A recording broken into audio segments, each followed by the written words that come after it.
देखिए, आज national press club के इलेक्शन थे और चूँकि ये रमज़ान में ही करवाने ज़रूरी थे, ये आइनी तकाज़ा था कि मार्च में हर साल इलेक्शन जो है होने होते हैं। और अगर हम ईद के बाद इसको लेके जाते हैं तो आपको पता है कि इस शहर में पूरे पाकिस्तान से लोग आते हैं, ईद पे ही लोग घरों को जाते हैं और घर जब जाते हैं तो वो तकरीबन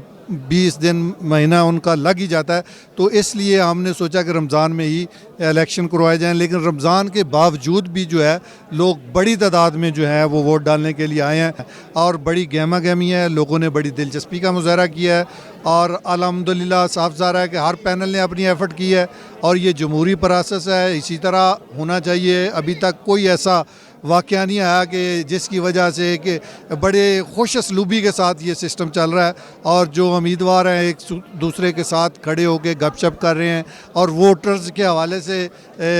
गुफ्तगू कर रहे हैं कि कितने लोग आपके आए हैं, कितने लोग हमारे आए हैं, क्या पोजीशन रहेगी, तो वो चीज़ें डिस्कस हो रही हैं। तो मैं ये समझता हूँ कि ये जमहूरी प्रोसेस जिस तरह से चल रहा है बहुत खुश आइंद है। और मैं चूँकि मेरा तल्लुक़ जर्नलिस्ट पैनल से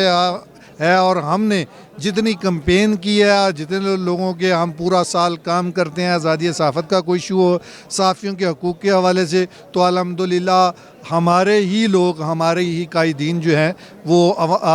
हमारे साफ़ी भाइयों की खिदमत करते हैं। इसलिए मुझे उम्मीद है कि एक बार फिर जर्नलिस्ट पैनल जो है इस इलेक्शन में कामयाब होगा और इंशाअल्लाह ताला कामयाबी के बाद हम इसी तरह से आज़ादी सहाफ़त और सहाफ़ियों के हकूक़ के लिए जदोजहद जारी रखेंगे।